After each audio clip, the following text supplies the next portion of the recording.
Welcome everyone to our visioning workshop with Trudy Tobias.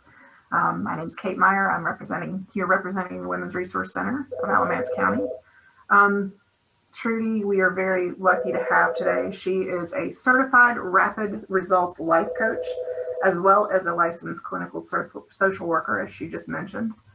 She has decades of experience in mental health settings. She's the founder of Truest Coaching and Counseling.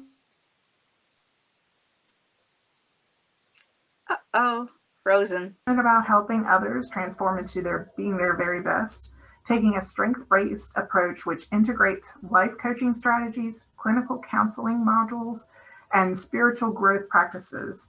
Trudy's a change agent who helps her clients become their truest and most authentic. I think we're having some you froze. You froze after authentic.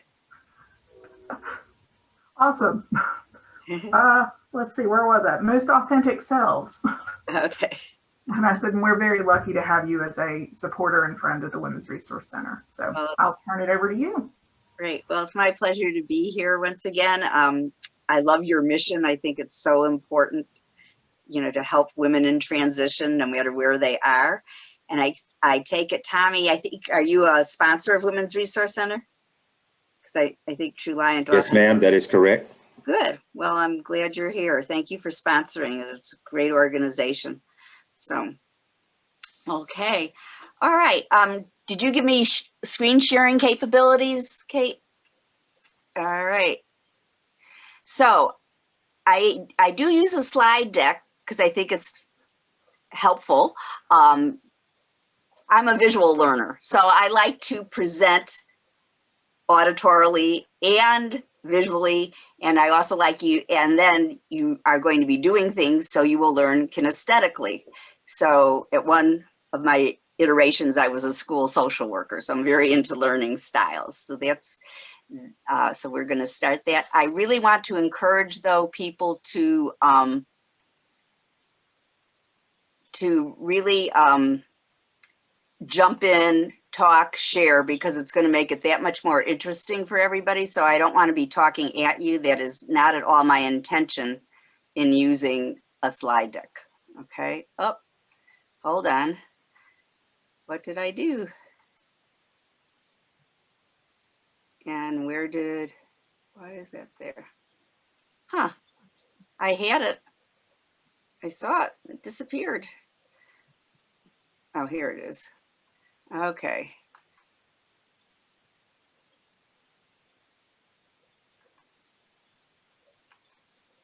Okay, can everybody see this? See that?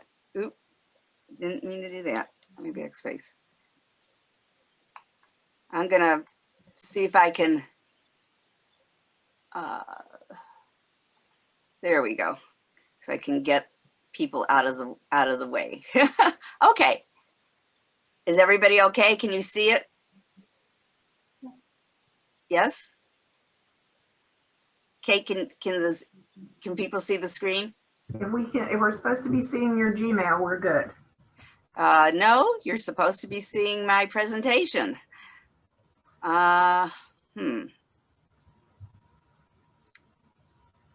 It says I'm screen sharing.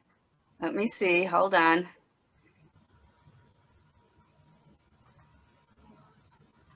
Can you see it now? Yep. Truest coaching. Yeah. Yes. Yay. Okay. All right. So like I was saying, please feel free to jump in. So Truest Coaching, and my backdrop is a stylized dragonfly. Just so you know, dragonflies stand for transformation. So they reinvent themselves. They're water creatures at first and then become airborne creatures. So they're resilient. They've been around since prehistoric times. They're very strong, although they look fragile. And that's what visioning and being our best, truest, authentic selves is all about. Wow. Okay, hold on. I don't know why that should have just, it's very strange. All right, let me just.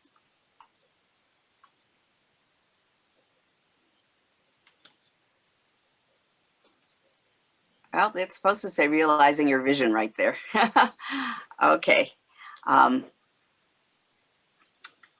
So, all right.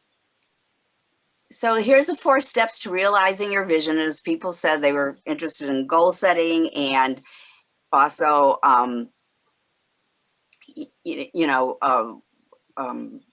reinventing themselves. And so this is really, so if your vision to reinvent yourself, this is going to be a start for it. Actually, all of these steps could be a whole presentation in and of themselves. So this is just kind of like whetting your appetite, kind of letting you know.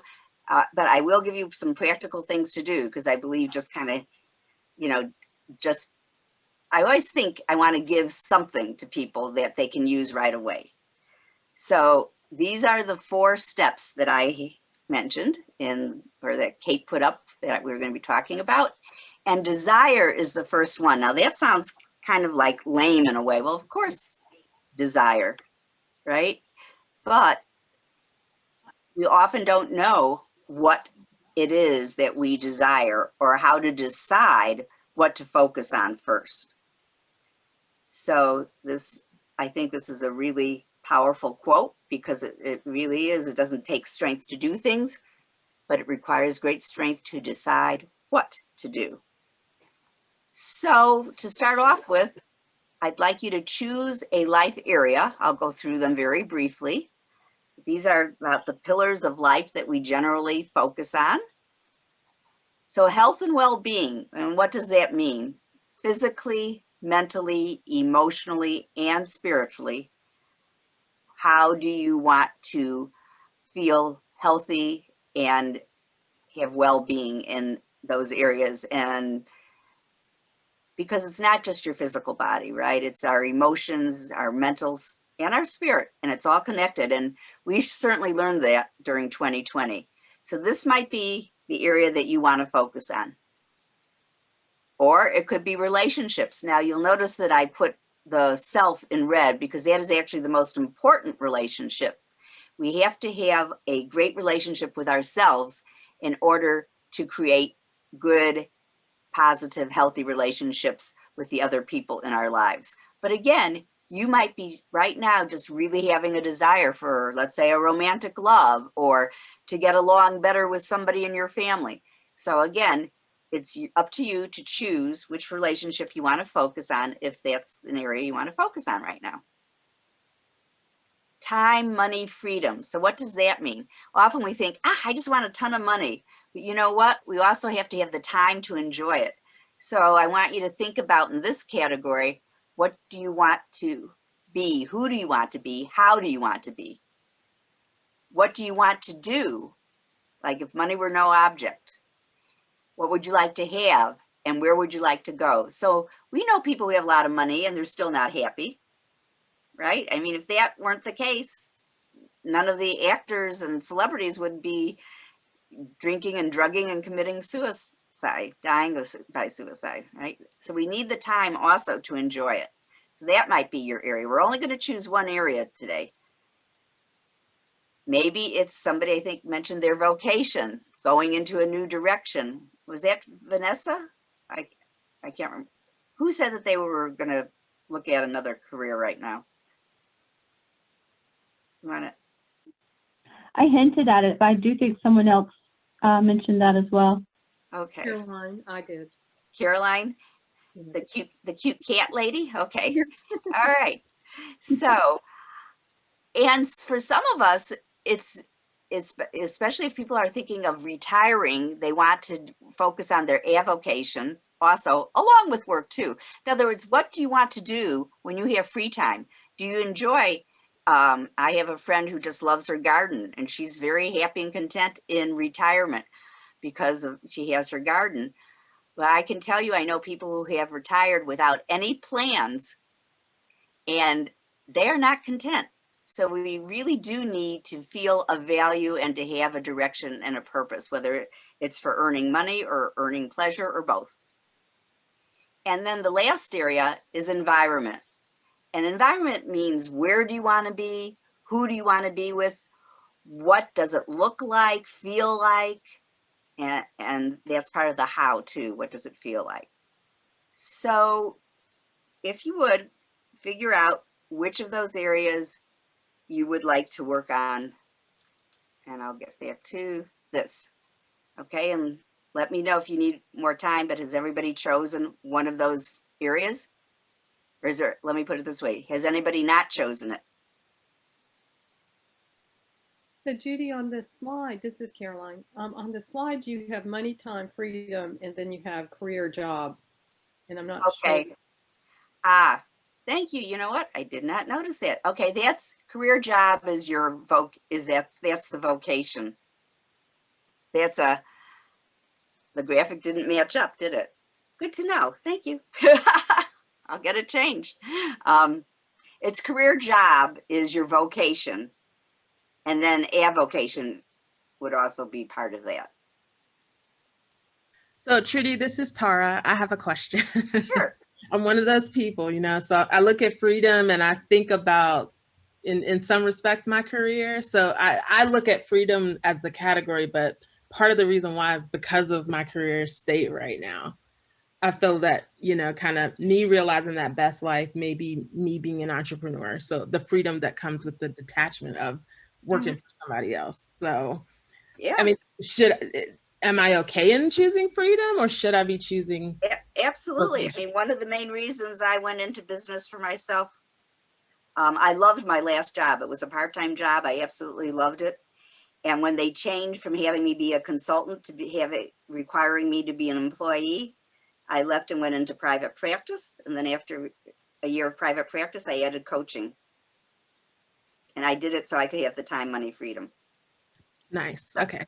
So the category really isn't as important. It's just kind of a way for you to help focus, because when we think, oh, wow, what's my vision? I bet everybody could think of something in all of those categories, right? But what do we want to focus on most? And generally, it is what we yearn for. It is what we yearn for. And if you're having trouble figuring that out, this is a way that helps.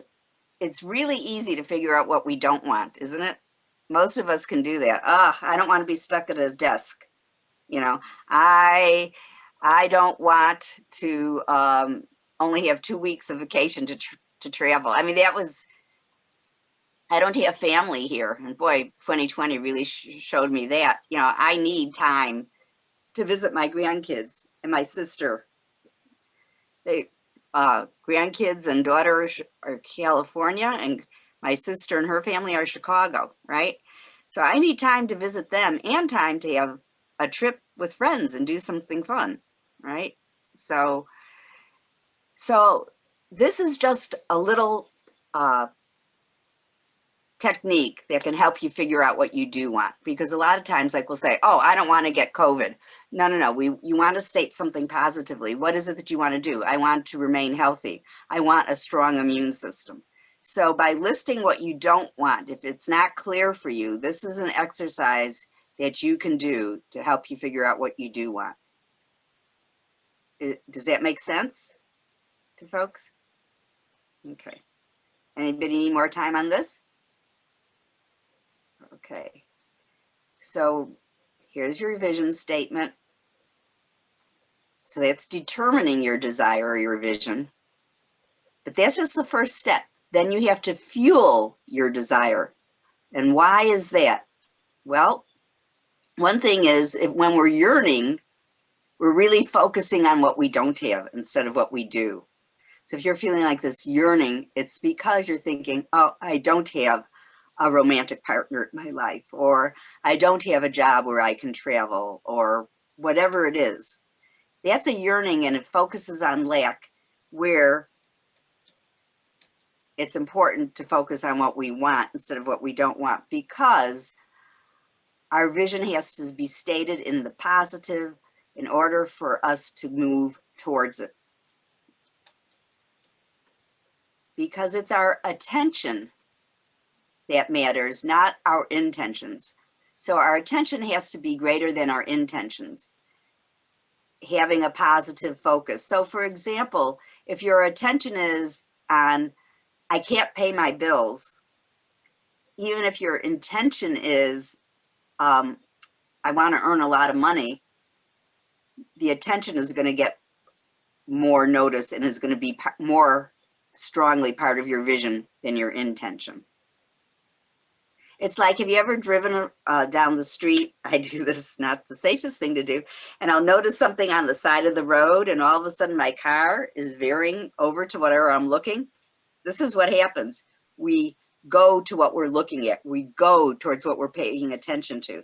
So be very clear on a positive vision and keeping focus on that.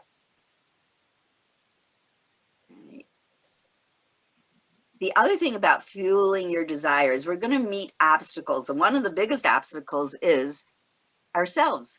Human beings resist change. We like things to stay the same. You know, you've heard the expression, the devil you know is better than the devil you don't. So even when we're unhappy, like I think somebody said, hey, you know, I'm thinking of maybe changing jobs because I don't like this or that. It's a little scary to change. We have to, though, again, where is our attention? Focus on running towards our change, desiring it more than the fears and the doubts that cause us to resist change. And we have the ability to choose.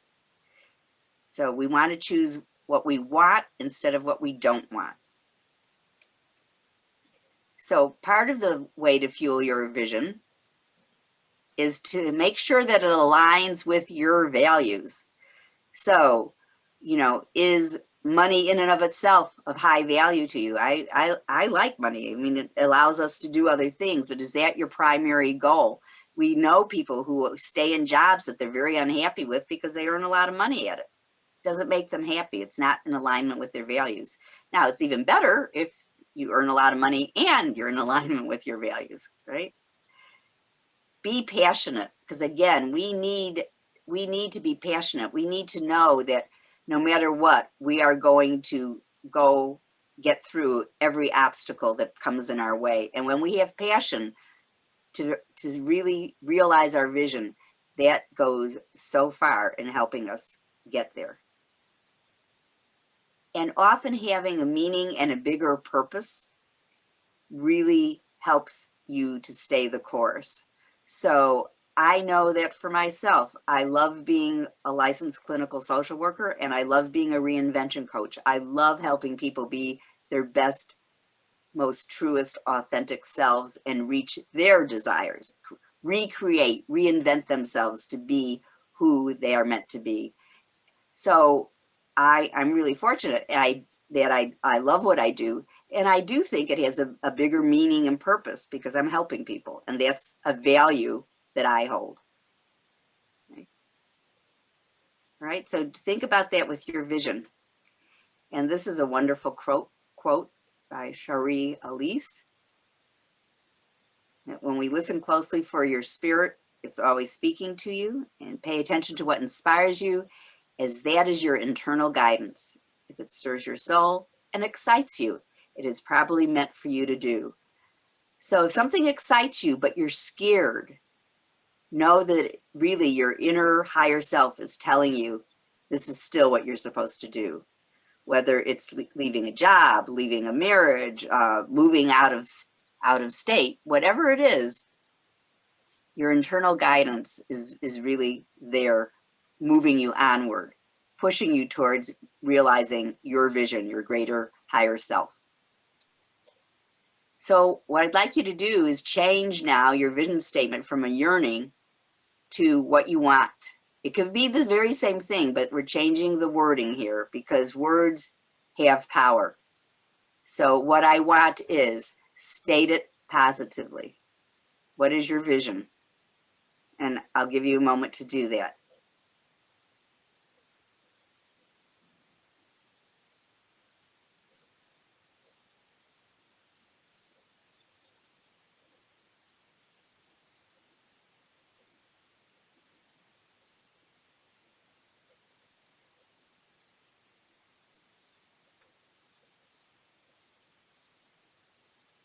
Anyone need more time?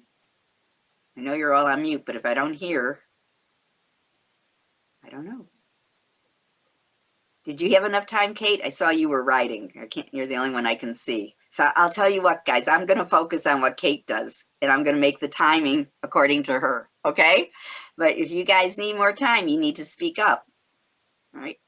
Okay, so why, on line 1, I want you to put, why do you want it? Why is it important to me? And just write down the first thought that comes to your mind. Why do you want it? We all have different visions. I wanted to write a book, and I did. Why? Not everybody wants to write a book.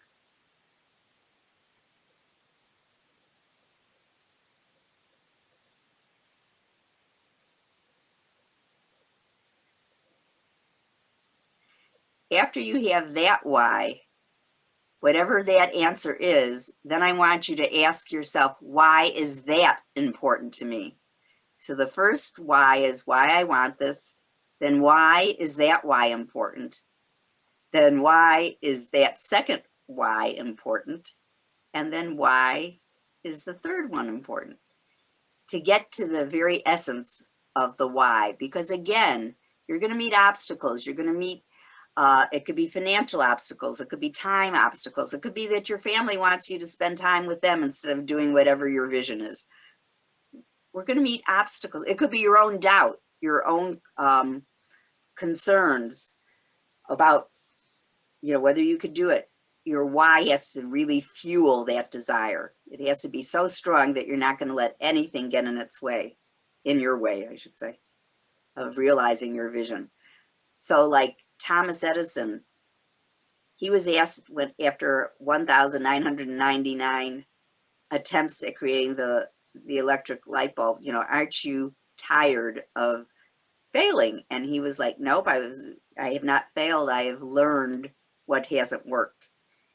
And on the 2000th try, I could be wrong on these numbers. This is my recollection of his autobiography, or not his autobiography, his biography. It was either 2,000 or 10,000, I'm not sure, but then he was able to create the light bulb. If he did not have that in his heart, how could he have continued time and time again, right? So we all know it's not how many times you fall down, it's how many times you get up that count. And so our whys have to be very strong. Okay. So that's your desire. Now we get to the belief. So, and belief really means faith. In this case, it means faith that you can achieve your vision. In 1954, I don't know, probably a younger group, but Sir Roger Bannister did something that nobody else had done before. Does anybody know what he did? I know none of you were probably, except for me, alive in 1954. But what did Roger Bannister do? Anybody ever hear of him? Yes, he broke the 4-minute mile. Right. Thanks, Vivi. Yeah. He was the first man to run a minute in under 4 miles. And when he said that he was going to do it, doctors, medical people, all the so-called experts said it's impossible. Man was not meant to go that fast. Your heart is going to jump out of your chest. You cannot run that fast. He did not believe what the so-called experts said. He had belief that it was possible. Now he had to train. He wasn't like, oh, I'm just going to sit here and visualize and expect it to happen. He exercised and he trained and he pushed himself. And he was the first man to run a mile in under 4 minutes. But here is the really fascinating thing. How many people do you think ran a 4-minute mile or under in the following year after Roger Bannister did it? Several. Okay, Tommy. It's a little bit more than several. Wow. It was 200. 200 people. Because all of a sudden, what happened? What changed? Their vision. Their vision. They now knew it was possible. They believed it was possible. They said, hey, if Sir Roger can do it, I can do it too. See the power of belief and faith? It's amazing. So one of the things is, and you've heard this story before, variations of it, I would imagine, but about the Indian boy who went to the chief and said, "Chief, I've got two wolves within me. They fight all the time. They argue. One is scared and has doubt and doesn't believe he can do things, and he just limits himself. And the other one has faith and love and hope. Which one wins?" And what did the chief tell him? Anyway? Whichever one you feed. Yep, the one you feed. In other words, we're back to that attention, right? Attention and attention versus intention. It's the one you feed. What are you going to focus on? This is how you strengthen your belief. It's possible. I can do it. Other people have done it, so can I. I have faith. I have hope. I believe in myself, right? All of that. So here's an affirmation, and some of you have seen this before if you've been to some of my presentations. This is how you get your brain literally rewired by the thoughts and words, the thoughts we think, the words we speak. So you want to create affirmations. How many people already do affirmations? Anybody? If you don't, I really encourage you to do it. And we're going to talk about the way, there's a formula. There is a formula that makes it impactful and effective. So you want to attach it to the I am. There's a law in psychology that whatever you attach to the I, you eventually become. You want to state positively, just like I said before, focus on what you want. Our brains cannot handle a negative command. We don't know what no and don't mean. So for example, anybody have little kids or now maybe little grandkids? If they're running in the house and you say, "Don't run," what do? Run more. They run more. Their brains, they're not trying to be disobedient. Their brain has trouble with a negative command. What is it that you want them to do? If you don't, You want them to what, Vanessa? you just want them to be safe. So slow down, find Slow something down. else to do. Yeah. Walk in the house, walk by the, don't run in the street. Instead, stay in the yard, right? What is it? Because we think in words and we also think in pictures. So when we give a command to someone else as well as ourselves, what is it that we want? When we can picture it, we can achieve it. We also want to state it in the present tense. It is so important that it's not in the future, because if you put it in, I will watch my weight tomorrow, what do you get? A hamburger. Oh, those French fries at McDonald's look pretty good, right? I Right. will tomorrow. No. I am releasing weight now, or I am, my vision is I am weighing X amount, or I weigh my ideal weight. In that kind of case, though, it is helpful to be specific. I just achieved, yay, my goal weight about 2 weeks ago. So yes, in the middle of the pandemic, I used it to release weight because I wasn't tempted. I wasn't going out to eat. I was staying home. So if I only bought what was healthy, guess what? That's all I had to eat. So it worked well. So it wasn't like, okay, after the pandemic, at least for me, it wasn't like, after the pandemic, I'm going to lose weight. I was like, I am releasing weight now. And I intend and I am weighing, and I stated the specific amount. So while I was willing to tell you my age, I'm not willing to tell you my weight. I just tell you that I got to it. Okay. Anybody have a question on that? And later on, I'm going to tell you or explain to you what you do with that affirmation. So for now, I would like you to, whatever you wrote down, I'd like you to print it, hand print it, and I'll explain why. Okay, you hand print it because the more, it makes a deeper impression on our brains. If you put it in a computer and it just spits it out, there's more of a distance. If you use your cursive writing, for those who still do cursive, because it's a dying art. My daughter's 32 and she only knows how to sign her name. She doesn't use cursive. Anyhow, but for those of us who use cursive, cursive also, it displays our unconscious. So for example, if you write, if the way you cross a T is with the crossbar going down, and you say, I am confident, and you have a crossbar going down, that really shows you're not confident. So you want it to be as objective as possible, but still be attached to you. That's why you do handwriting. So if you would just create at least one affirmation that pertains to your vision, attaching it to the I, being positive, what you want, stating it in the present, and being specific. And if you are having difficulty believing it right now, you can state, I am in the process of. So if you're saying, hey, I don't have my ideal job right now, you can say, I am in the process of attracting my ideal job. And you could state what the ideal, be specific about what that would be if you know. Okay, because sometimes we want to get away from our non-belief. And if it's too difficult to say, hey, I've got a romantic partner now, and you don't, you can say, okay, I am in the process of attracting one, if that's your desire and your vision. Anybody have any questions on this? Okay. So it's important to know that our beliefs rule our thoughts, and our thoughts shape reality. So we have to choose our beliefs carefully.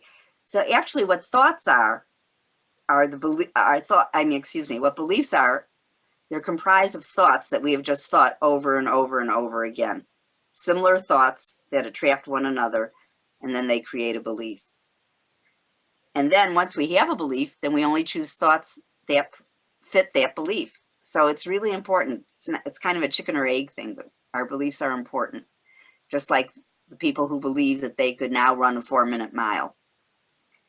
Now, expectancy is one of the most important things that can happen.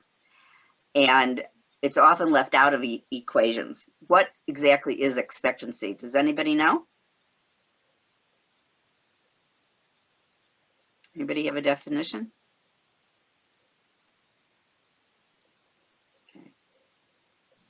It's the results that you expect to get out of what you have put in. Okay. And what does the word, when you say expect, what does that word expect mean in that case, Tommy? Thank you for volunteering. What you anticipate. Mm-hmm. It's what you anticipate and what you know is going to occur. It's not what you hope for, it's what you know. There's a difference, isn't there?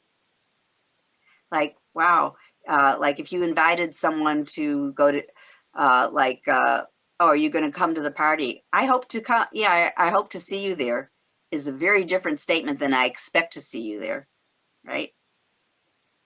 Or I expect to be there. So here's a formula for creating expectancy. So we're kind of taking this part apart. So the powerful thoughts and beliefs we already discussed.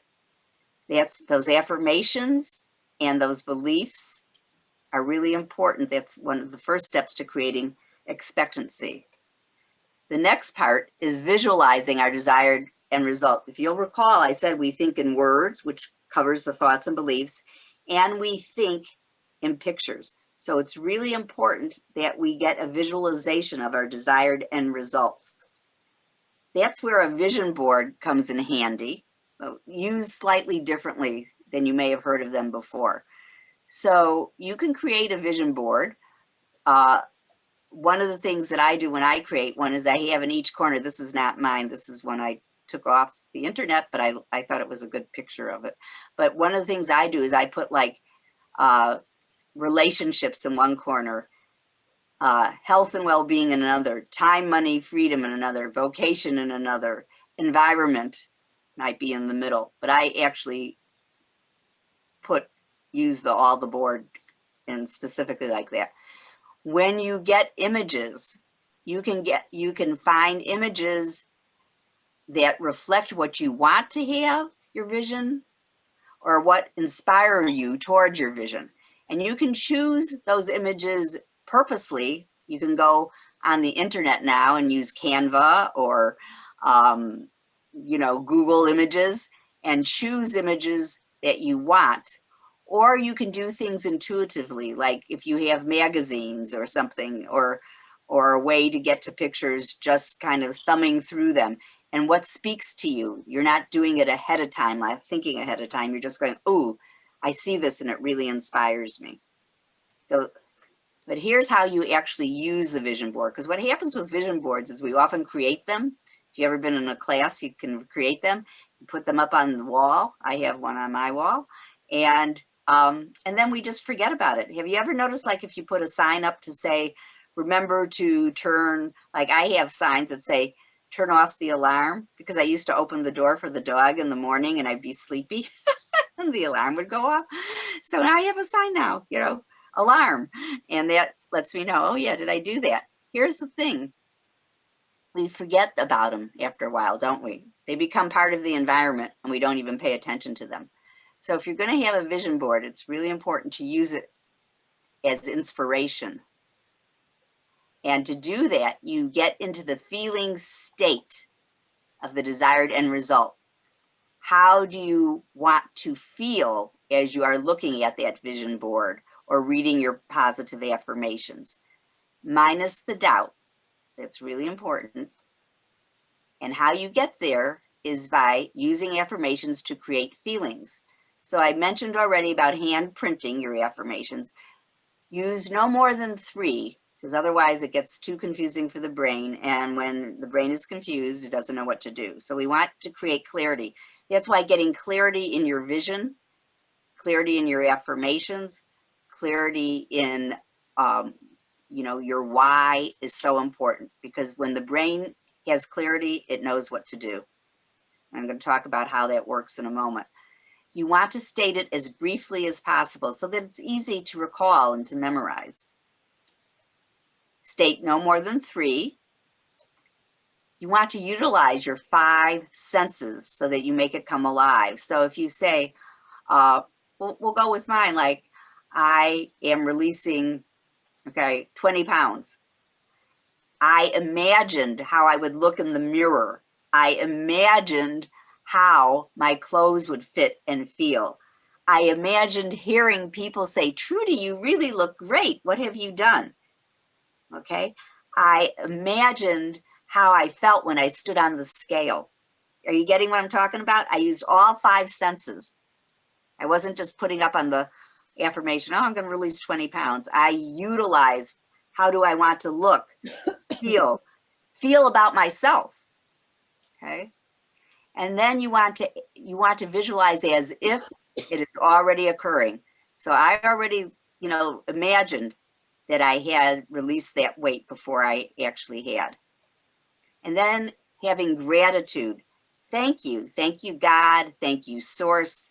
Whatever works for you. Thank you, Higher Self. Thank you, Universe. Gratitude goes such a long way. And then, and then you want bedtime. And what that means is you put your affirmation by your bedside. And right before you go to sleep, and right when you awaken, you read that affirmation with feeling, using all 5 senses as if it's already true, thanking God, the universe, that it is already true.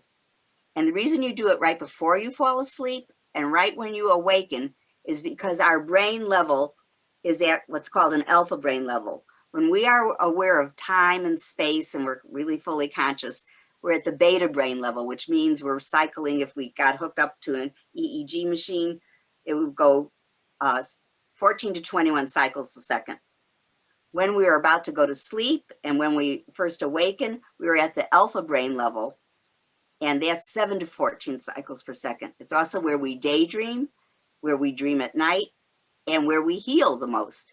It's also where young children are most of the time. That's one of the reasons they nap so often when they're young. It's important, you know, and notice that doctors often say to you, if you're not feeling well, go home and get some rest, right? We heal better at the alpha brain level. So that's a 7 to 14 cycles per second, and it helps us to reconnect the neurons in our brains when we are at a relaxed state of mind. Have you ever noticed, for example, if you've misplaced an object? Notice I didn't say lost an object. When you misplaced an object and you're frantic or you can't think of somebody's name, what is it? What is it? Or you took a test and you can't think of the answer. The more stressed out we are, the less we're able to recall the information. But all you have to do is turn in that test paper, walk away from that neighbor you saw in the grocery store but couldn't remember their name, you know, and all of a sudden, boom, you get the answer, right? When we are relaxed, it comes to mind. It's the same thing. We're making deeper impressions, connecting our neurons in our brains. So all this stuff is scientifically proven. It's not just like, hey, Trudy's got some wacky ideas here. So you want to envision from your vision board to help create expectancy. You want to come from the vision. So for example, instead of looking at, let's say you want you've always wanted to have a beach home, and one of your pictures on your vision board is a home on a beach. Instead of just looking at it, oh, there's a home on the beach, you want to come from being at the home and the beach. Oh, here I am standing there. I'm not looking at it. I am in the picture. I am feeling the ocean breeze. I am feeling the sand underneath my feet. I'm gazing up at that home just in great appreciation. You want to come from it. You want to feel as if it is already true. And then that creates the energy that is needed. We actually do have energy. Everything is made up of energy. We know that now, right? We are made up of energy and we vibrate at different levels. We want to get to that higher vibration. So you want to come, not look at that vision board as if we're distant from it. We want to actually use the vision board to be inside of it and looking out. Like, you know, when you're literally night dreaming and you are in the dream and it feels real, that's what I'm talking about. So as I mentioned a moment ago, we have feelings, meaning our body has feelings, and we have vibrations. And what we now know with quantum physics and neuroscience is that everything vibrates at different levels. When we, like a tuning fork, when we are vibrating positively, the universe begins to vibrate the same way that we are. So when we are focused on what we want, we have a strong desire, we believe that we can do it, and we expect. There is a knowing, not a hope, a knowing. It changes our vibrations and it changes the ability for the universe to create our vision for us. However, we also need something else to go with that, which I'll get to in a moment. So now we're changing the vision to, instead of I want, I fully expect. And again, restate your vision statement. And then you can say and feel it. I see it. I feel it. I believe it. I love it. And I am grateful for it now. Not when it comes to be, now. That's what full expectation is. So, for example, not that everybody necessarily on this call follows Jesus, and I'm not suggesting that you do. What I am suggesting, though, he was a great example of having full expectancy, that when he asked, like for the manna and the fishes, he said, "Thank you, God." When he asked for somebody to be healed, he fully expected it, and he said, "Thank you," ahead of time. It hadn't manifested yet. He's a great way shower in that way. And I'm sure there's other great, masters who are able to do that too. So now, though, that's great to have this desire, belief, and expectancy. It's really important because our mind is so much stronger than anything else. So we really do need to get that mind into the desire, belief, expectancy so that we can take inspired action, right? So that our action, the things we do are actually inspired. Because as Joel A. Barker says, vision without action is merely a dream. But action without vision just passes the time. So we can be working really hard, running back and forth, but if we don't have our vision, we're just passing the time. But vision with action can change the world, and it certainly can change your world. So here, and again, like I said, we could spend hours on each of these things, and I'm just giving you an overview, but now you've got your vision fully envisioned.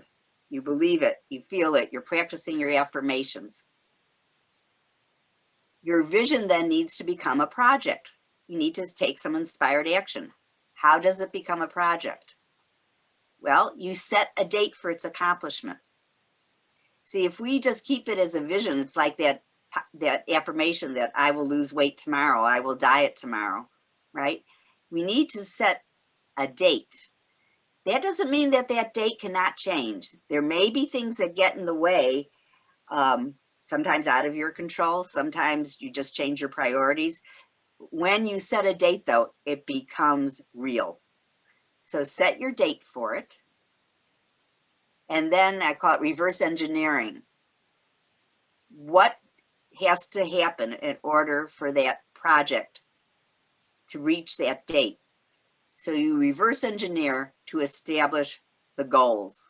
What goals do I need to have this project, whatever it is, to get that beach home in the Caribbean, for example? That's my project. I want to have it by 2023. How do I establish goals to get there?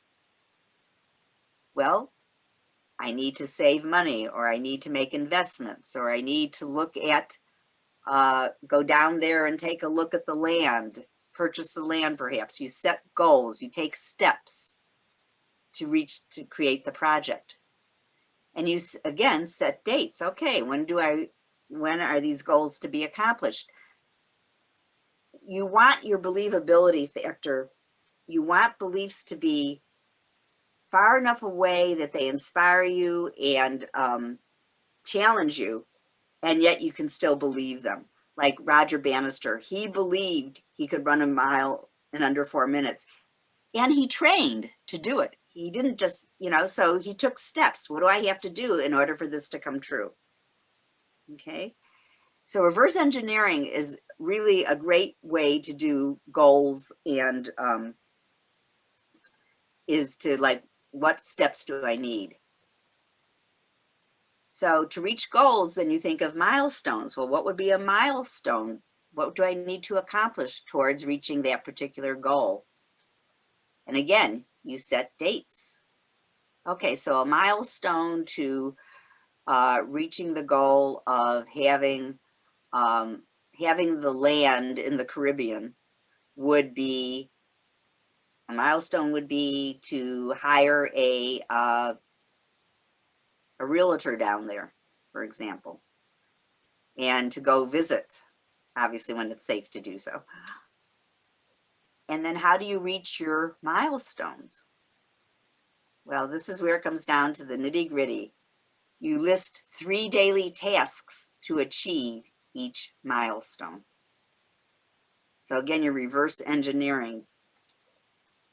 You keep track of those tasks daily. Did I do this? Did I do that? For example, since one of my projects is a healthy body, it wasn't just releasing the weight, it was meditating daily. It was doing my exercise walks at least 5 times a week. It was doing my flexibility exercises at least 2 times a week. And I tracked all of that, right? So I literally created a little tracking plan. And then you complete the tasks. So do at least 3 things daily And it could be just that you're going to meditate. It could be just that you read your affirmation. But whatever it is, you want to track 3 daily tasks a day. Just pick the 3 to reach your milestone. The milestone then to reach your goals. The goals to have your project complete, the project that you envisioned. So it's your vision realized. Now, I know I went through this very quickly. Like I said, we could spend a whole hour on actually on each one. I just gave you an introduction to each thing. Okay. So, and sometimes doing this, how does this work? So we all have a mind, brain, and body, and this is why these things work. There really is a reason. Our mind is spiritual, does not mean religious. But does anybody know where the mind is? Let's back up. A lot of us think it's in the brain. How much does the average adult brain weigh? Anyone know?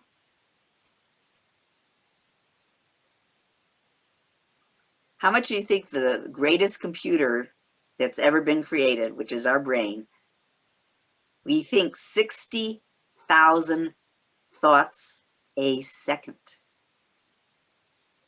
consciously and unconsciously.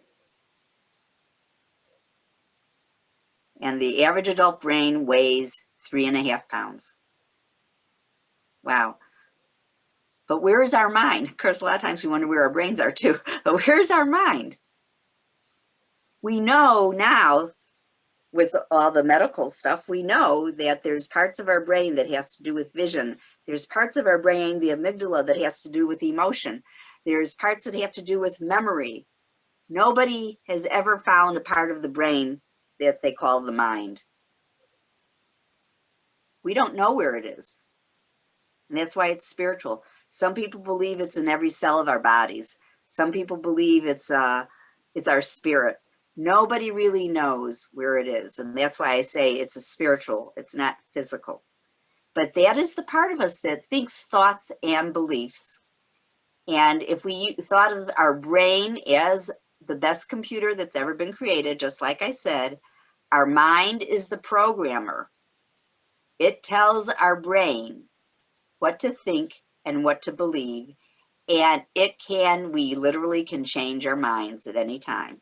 You might have been grown up with parents who said, oh, you'll never amount to anything. You have the right and the ability and the obligation to say, oh, I'm going to change that program. I can do, be, and have whatever I want as long as I am willing to take inspired action, right?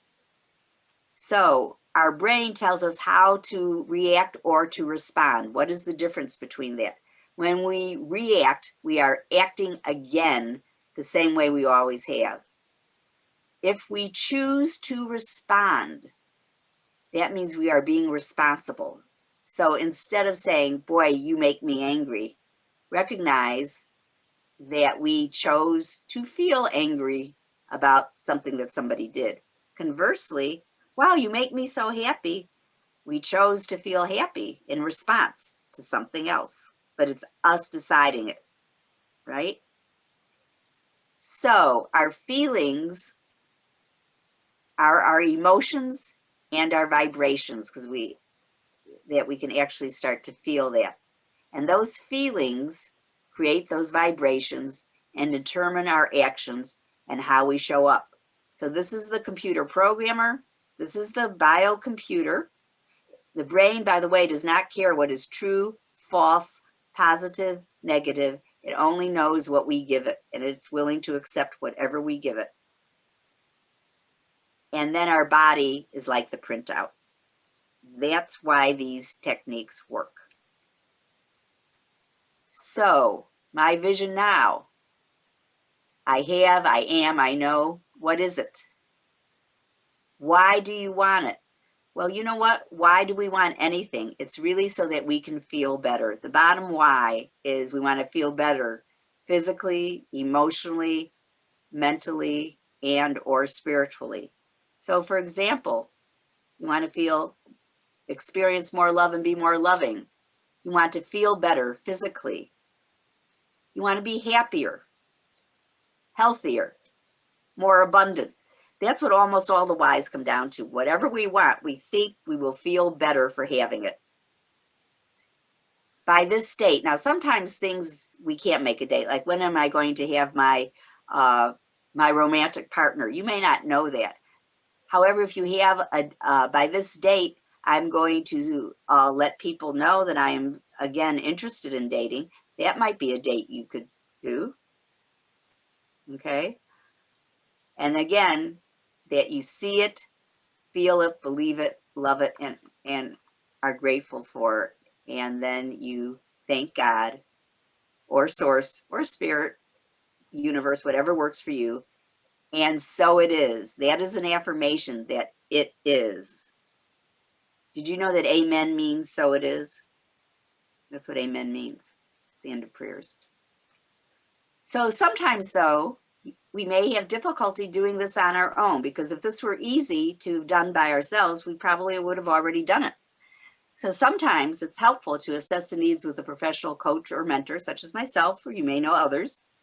Sometimes it's really helpful to get some other help, other person's point of view, someone who's trained, not just your sister, because they can see things more objectively. They can help point you into the right direction, and they can keep you accountable for staying on track. So one of the things that I have for free on my website is the Truest Life Roadmap with other little exercises similar to this. And it goes through these, some of what we already just started on, but in more detail. And live your truest life with clear purpose, being true to yourself. That's really important. It's what you want, not what you think somebody else wants, so that you can feel joy, take care of yourself, and be supported. I also have a book, which you can get directly from me or from Amazon. Reinventing Yourself at Any Age goes into, of course, more detail. And if you would like to reach me to get the book, and if you get the book from me, I will autograph it. And I also have a cute little bookmark that I will give to you. And it's the book is $10 from me. It's plus $2.89 for shipping, and it's like $15.95 from Amazon. Whichever you would like to do, I'd be happy to. Or if you just have questions on some of the things that we went over, feel free to, and I mean this sincerely, give me a call. I'd be happy to talk with you, help walk you through something. You know, we could have a 30-minute free coaching session to help you out with what you learned today.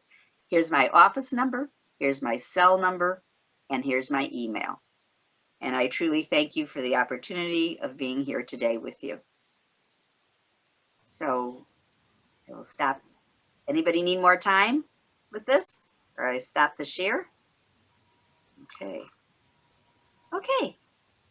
So can I answer any questions, or be of anybody have anything they want to? 105. All right. Right on time. Yay. Thank you.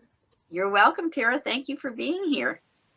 I hope you all learned something and found something practical that you can put into place right now. And if you wonder how to do it, just give me a buzz. Anybody else? You see people unmuted. So say something. Thank you, Trudy. You're welcome, Nancy. Trudy, this is Caroline. So when you were talking about the vibrations, that was a little bit interesting, but I didn't quite grab it as far as when you vibrate something, and that's where a lot got lost. Oh, okay, sure. So we're all made up of energy, all of us. Have you ever walked into a room and the energy was just sucked out of you? Or have you ever walked into a room and you were like, oh my gosh, this is such an exciting place to be? That's energy. We're literally vibrating with that energy, whatever it is. So that means that, we think we're solid. We're not. We're just vibrating at a certain level. Liquid vibrates at a certain level. Gas vibrates at a certain level. Solid vibrates at a certain level. Everything is vibration and energy. And so we're just trying to match up the energy So that when we walk in the room, we feel excited and happy. When we create our vision, we're excited and happy, not like, oh my God, how am I ever going to do this? Right? That's a whole different energy. So that's what I mean. You want to align. We have an aspirational self, how we want to be, and then we have how we're functioning, and what we want to do is get in alignment, create the same vibrations, and we can create our own 4-minute mile. Concerning vibrations, I was wondering if you, Trudy, and others have studied science of the mind, as well as Jerry and Yes. Dr. Hicks. Yes, absolutely. Yeah. Concerning vibrations. Mm-hmm. So science of mind, unity, new thought. Yeah. What I find so fascinating though is, and certainly the law of attraction by, that's been proposed by Jerry Nestor Hicks, but it's, you know what? I have this book. This is so fascinating. I mean, I have this book that I've been reading right now. It was written in 1959. Guess what it's about? Law of attraction. It's entitled How to Live in the Circle of Prayer and Realize Your Dreams. But it's stating the same exact things. This stuff has been around. We think it's a new thought. It's been around. I mean, I think Jesus intuitively knew all about that, so, but now it's kind of reached mainstream. What's really fascinating to me though, is how science has now discovered why this works. It's not just us woo people out there. It's, there's neurophysiology as to why this is actually true, why this is happening. They can measure vibrations, they can see, they can, now it just escaped me, there's another thing. Neuroscience.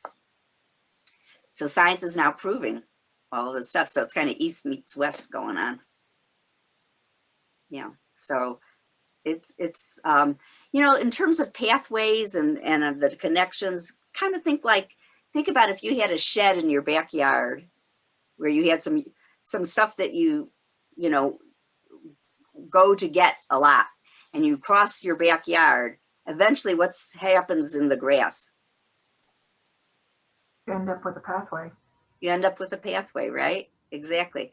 Then what happens if you decide to move the shed, or you create a new shed someplace else and you're using more tools from the new shed than from the old shed? What happens to the old pathway? It grows back over. It does grow back over. And what happens where you're going to the new shed? A new pathway. Yep, there you go. That's exactly what happens. And what's fascinating is, they used to think that as we age, we didn't have the ability to keep learning, and they know that is not true. In fact, the 3 most important things to do to keep healthy physically and mentally is to learn something new, socialize, and to exercise. So, 2020 was really hard on the socialization bit, but it did give us a lot of time to learn something new. So, but they'll really and truly, this is what's proven to help people. I have a friend who's 87. I would pit her against anybody. Physically and mentally and emotionally, she always has a positive attitude. She always, up until a few years ago, she was still staining her deck herself. I used to say, Carol, what are you doing? She goes, oh, it just takes me about 3 days now instead of 1 day. But finally, she hires somebody. But I think she was about 84, 85 before she decided to do that. Yeah. It's again, what do we believe? So we can create, new pathways. That's really, and new ways of believing and new ways of being. Yeah. So, and it's important. That's how we create our vision. It's not how we just create our vision. That's how we realize our vision. Okay. Well, thank you. If anybody has any questions, I mean it sincerely. I'm not doing this so I can get business. I really want to be of help to people. So feel free to contact me. Okay. And it was nice. Phoebe, it's nice to meet Dick's other half. say hi for me. I haven't been at Alamance Leads in a long time. So, I will pass on your all right. cards. Okay. And as always, WRC folks, Kate and Melissa, nice to see you. Thank And you. Tommy, thank you for joining us women here today. Hope you found it useful. Thank you, Trudy. We very much appreciate your time today. Thank you Okay. everyone who attended. If you've got any questions, please don't hesitate to reach out.